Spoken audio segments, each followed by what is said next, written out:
उस यक्षिणी को कैद कैसे करना है अब मैं बताऊंगी। उस औरत के बात करने के तरीके से सुदेश समझ गया था कि वही औरत मायाधारी है। सुदेश बौखलाहट के साथ बोल पड़ता है, हाँ मायाधारी जी, मैं इसी के लिए आया हूँ। आपने सही पहचाना, जल्दी बताइए उस यक्षिणी को कैसे कैद करना है। मायाधारी ध्यान में रहते हुए ही कहती है, पहले ये बता मेरा सामान लाया है ना। सुदेश अपना सिर खुजाते हुए कहता है, सामान? कैसा सामान? मैं तो बस ये पोटली लेकर आया हूँ। हाँ वही पोटली, उसी के अंदर मेरा सामान है। उसके बिना मैं किसी का कोई काम नहीं करती, क्योंकि मायाधारी उसी का काम करती है जो उसके काम आता है। बिना काम के वो किसी को मायावी गुफा के अंदर घुसने तक नहीं देती। यहाँ जो होता है सब मेरी मर्जी से होता है। मेरी मर्जी के बिना एक पत्ता भी नहीं हिलता है। मायाधारी अपनी राइट साइड में खड़ी लड़की से कहती है, कंचन जा लेकर आ इससे वो पोटली। कंचन जो कि मायाधारी की सेविका थी, सुदेश के पास जाती है और वो पोटली लाकर मायाधारी के हाथों में दे देती है। मायाधारी पोटली को जैसे ही अपने हाथों में पकड़ती है, धीरे से अपनी आंखें खोल देती है। जब सुदेश मायाधारी की आंखों में देखता है तो उसको समझ में नहीं आता कि आखिर मायाधारी की आंखों को क्या हुआ था। मायाधारी की आंखें अंदर धंसी हुई थी और उसके अंदर फफूंद लग गया था। ऐसा लग रहा था जैसे मायाधारी की दोनों ही आंखें धीरे धीरे सड़ रही हों। वो दोनों ही आंखें लगभग खराब हो गई थी। मायाधारी सुदेश जो पोटली लाया था उसके अंदर अपना हाथ डालती है और एक आंख पोटली में से बाहर निकाल लेती है। मायाधारी अपनी लेफ्ट आंख के अंदर अपनी एक उंगली घुसाती है और एक ही झटके में वो खराब आंख बाहर निकाल लेती है। उसकी जगह पर जो आंख सुदेश लेकर आया था उसे लगा लेती है। सुदेश ये सब देखकर दंग रह गया था। उसे अभी भी यही लग रहा था जैसे वो कोई सपना देख रहा था। सुदेश की बोलती बंद हो गई थी। मायाधारी वापस से पोटली के अंदर अपना हाथ डालती है और दूसरी आंख निकालने लग जाती है, पर उसे दूसरी आंख पोटली के अंदर नहीं मिल रही थी। वो पोटली को पूरा उलट पलट देती है, पर तब भी उसे दूसरी आंख नहीं मिलती है। मायाधारी गुस्से से कहती है, दूसरी आंख कहाँ पर है? सुदेश घबराते हुए कहता है, इस पोटली के अंदर तो है। इस पोटली के अंदर कहाँ है? झूठ बोलता है। तुझे लगा मायाधारी अंधी है तो उसे घुमा देगा, पर तुझे नहीं पता मायाधारी बहुत चालाक है। मुझे 2 आंख चाहिए थी पर तू एक ही आंख लेकर आया है। पर कुछ नहीं होता, तेरे पास तो आंख है ना, मैं तेरी आंख ले लूंगी। अब तू आया है तो ऐसे तो मैं तुझे जाने नहीं दूंगी। मायाधारी की बात सुनकर सुदेश घबराने लग जाता है। उसके दिमाग में वो बात आती है जो उस बूढ़े ने बोला था कि मायाधारी के पास जाना अपनी मौत को बुलावा देना है। अब उसे वो बात सच लगने लगी थी। उस वक्त उसके दिमाग में एक ही आइडिया आता है और वो था वहां से भागना। सुदेश भागने के लिए पीछे ही मुड़ा था कि पता नहीं कब उसके सामने मायाधारी आकर खड़ी हो गई थी, जैसे उसके पास कोई जादुई शक्ति हो। मायाधारी हंसते हुए कहती है, कहाँ भाग रहा है? आँख तो तुझे देनी ही पड़ेगी। यहाँ आने से पहले 2 आंखें अपने साथ लेकर आना चाहिए था। अब लेकर नहीं आए तो उसकी सजा तो तुझे भुगतनी पड़ेगी। सुदेश मन ही मन सोचने लग जाता है कि एक आंख कहाँ चली गई। पोटली के अंदर तो मैंने खुद 2 आंखें देखी थी, कहाँ चली गई वो आंखें? सुदेश उस एक आंख के बारे में कुछ सोच पाता उससे पहले ही मायाधारी उसे अपने एक हाथ से धक्का देती है और सुदेश धड़ाम से जमीन पर गिर जाता है। जैसे ही सुदेश जमीन पर गिरता है, मायाधारी सुदेश के सीने पर बैठ जाती है। सुदेश को ऐसा लग रहा था जैसे उसके सीने पर किसी ने 100 किलो का वजन रख दिया हो। सुदेश सांस तक ढंग से नहीं ले पा रहा था। उसे सांस लेने में बहुत तकलीफ हो रही थी। मायाधारी के हाथों के नाखून काफी लंबे और पैने थे। उसके हाथ में एक और खास बात थी और वो ये कि उसके दोनों हाथों के अंगूठे नहीं थे। सिर्फ हाथों के ही नहीं, पैरों के अंगूठे भी नहीं थे। उसके पास हाथों पैरों की उंगलियां ही थी। मायाधारी अपने दोनों हाथ सुदेश की राइट आंख निकालने के लिए उसकी आंखों के पास ले जाने लग जाती है। सुदेश मायाधारी को रोकते हुए कहता है, नहीं नहीं रुक जाइए मायाधारी जी, ऐसा मत कीजिए। मायाधारी अपने हाथ सुदेश की आंख के नजदीक ले जाते हुए कहती है, आंख तो तुझे देनी पड़ेगी, वरना मैं देखूंगी कैसे? तभी तो मैं तुझे यक्षिणी को कैसे कैद करना है उसका रास्ता बता पाऊंगी। सुदेश समझ गया था कि मायाधारी उसकी आंख निकाल कर ही मानेगी। वो सोचने लग जाता है कि आखिर पोटली के अंदर की एक आंख कहाँ पर चली गई थी। मायाधारी अपने नाखूनों से सुदेश की आंख के नीचे खरोचने लग गई थी और सुदेश की आंख के नीचे से उसका खून भी निकलने लग गया था। सुदेश को बहुत दर्द हो रहा था पर वो कुछ कर नहीं पा रहा था, क्योंकि मायाधारी की जादुई शक्ति का सामना करने में वो असमर्थ था। तभी उसे याद आता है कि पोटली के अंदर की दोनों आंखों को अपने हाथों में रखकर जब वो देख रहा था तो उस बुढ़े की आवाज सुनकर उसने जल्दी जल्दी में पोटली बंद करने के चक्कर में एक आंख कार के अंदर ही गिर गई थी। सुदेश मायाधारी को रोकते हुए कहता है, रुक जाइए मायाधारी जी, मैं दूसरी आंख भी लेकर आया हूँ, वो मेरी कार के अंदर है। सुदेश की बात सुनकर मायाधारी रुक जाती है क्योंकि उसे उसकी आंखों में सच्चाई नजर आ रही थी। फिर भी वो पूछती है, झूठ तो नहीं बोल रहा? सुदेश घबराते हुए कहता है, नहीं मायाधारी जी, मुझे मरना थोड़ी है आपसे झूठ बोलकर। मैं सच कहता हूँ, मैं दोनों आंखें लेकर आया था, बस गलती से एक आंख कार के अंदर ही रह गई है। मैं अभी लेकर आता हूँ। मायाधारी सुदेश के सीने पर से उठते हुए कहती है, जाओ और जल्दी लेकर आ। भागने की सोचना भी मत, वरना वो बूढ़ा वहीं पर तुझे अपने बैलों के नीचे कुचल देगा। सुदेश मन ही मन सोचता है, अच्छा वो बूढ़ा इसी का आदमी था, तभी वो पोटली खोलते ही वहां पर आ गया होगा। शायद आंख की खुशबू सुनकर तभी उसने मुझे यहाँ पर आने का रास्ता बताया था। मायाधारी सुदेश को टोकते हुए कहती है, अरे खड़ा क्या है, जल्दी जा और दूसरी आंख लेकर आ, वरना अगर मेरा दिमाग खराब हुआ ना तो तेरी ही आंख निकाल लूंगी। सुदेश झट से कहता है, नहीं नहीं मायाधारी जी, मेरी आंखें रहने दीजिए, मैं दूसरी आंख लेकर आता हूँ। इतना कहकर सुदेश भागते हुए अपने कदम गुफा के बाहर बढ़ाने लग जाता है। कुछ ही देर में सुदेश दूसरी आंख भी लेकर आ जाता है जो कार के अंदर ही गिर गई थी। सुदेश वो आंख लाकर मायाधारी को दे देता है। मायाधारी ने जिस तरह अपनी पहली आंख लगाई थी, ठीक उसी तरह दूसरी आंख भी लगा लेती है और पुरानी आंख को बाहर निकाल लेती है। उसने अपनी दोनों ही पुरानी फफूंद पड़ी आंखें अपने हाथ में पकड़कर रखी हुई थी। माहौल थोड़ा ठीक होने के बाद सुदेश अपना मुंह खोलता है। देखिए मायाधारी जी, अब तो आपको दोनों आंखें भी मिल गई हैं। अब तो बता दीजिए कि वो यक्षिणी कैसे कैद होगी, वरना आने वाली अमावस्या को वह फिर किसी को अपना शिकार बना लेगी। मायाधारी कहती है, अब वो यक्षिणी किसी को अपना शिकार नहीं बना पाएगी, अब उसका शिकार खुद होगा। मायाधारी उसके लेफ्ट साइड में जो सेविका थी उससे बोलती है, दीपा जादुई पात्र लेकर आ। दीपा वहां से चली जाती है।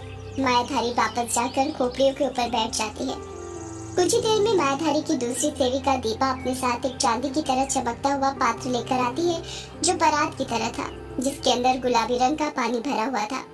दीपा वो पात्र मायाधारी के सामने लाकर रख देती है। सुदेश मन ही मन सोचने लग जाता है, मायाधारी जी इस पात्र का क्या करने वाली है। मायाधारी अपने हाथों की दोनों पुरानी आंखें उस पानी के अंदर डाल देती है। जैसे ही वो आंखें उस पानी के अंदर गिरती है, उन आंखों में आग लग जाती है, जिसे देखकर सुदेश की आंखें फटी की फटी रह जाती हैं।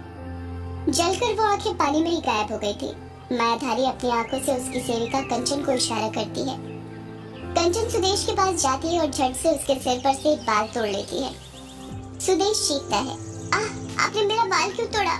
ये आप मेरे बाल के साथ क्या करने वाली है? मायाधारी कुछ जवाब नहीं देती है। कंचन वो बाल मायाधारी को लाकर दे देती है। मायाधारी मन ही मन कोई सा मंत्र पढ़ते हुए सुदेश के बाल को पानी के अंदर डाल देती है। सुदेश को कुछ समझ ही नहीं आ रहा था कि मायाधारी उसके बाल के साथ क्या करने वाली थी। मायाधारी की दोनों ही सेविका दीपा और कंचन उसके साथ ही खोपड़ियों पर बैठ जाती है। मायाधारी सुदेश को भी बैठने का इशारा करती है और वो भी उन्हीं के साथ बैठ जाता है। वो चारों कुछ इस प्रकार बैठे हुए थे कि उन चारों ने चांदी के पात्र को घेर लिया था। मायाधारी मंत्र पढ़ते हुए कहती है, ओम एम श्रीम अष्ट यक्षिणी सिद्धिम सिद्धिम देहि नमः। कंचन और दीपा भी वही मंत्र दोहराने लग जाती है। सुदेश कुछ नहीं बोलता है। वो चुपचाप बैठे रहता है और जो भी हो रहा था वो सब देख रहा था। आज तक उसने अपनी जिंदगी में ऐसा कुछ नहीं देखा था। मायाधारी अपनी आंखें बंद कर लेती है और मंत्र पढ़ना शुरू कर देती है। जैसे जैसे मायाधारी मंत्र पढ़ी जा रही थी, उसकी दोनों ही सेविकाएं उन मंत्रों को दोहराते जा रही थी। गुफा के अंदर ठंड बढ़ने लग गई थी। ठंड के मारे सुदेश कांपने लग गया था। सुदेश वहीं पर बैठे बैठे नोटिस करता है कि सिर्फ मायाधारी के हाथ पैरों के अंगूठे नहीं थे, बल्कि उसकी दोनों सेविकाओं के भी अंगूठे नहीं थे। होते भी कैसे? जादूगरनी बनने के लिए उन्होंने अपने हाथ पैर के अंगूठों की बलि जो दे दी थी। जिस तरह सौदाइन बनने के लिए अमुदिता ने अपने अंगूठे के नाखून की बलि दी थी, ठीक उसी तरह इन्होंने हाथ पैरों के अंगूठे की बलि दी थी।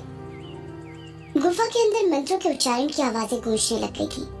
सुदेश देखता है कि अचानक से पात्र के पानी के अंदर बुलबुले उठने शुरू हो गए थे। सुदेश कुछ अंदाजा नहीं लगा पा रहा था कि क्या होने वाला था। पानी के बुलबुलों को देखकर ऐसा लग रहा था जैसे पानी के अंदर से कोई चीज बाहर आ रही हो।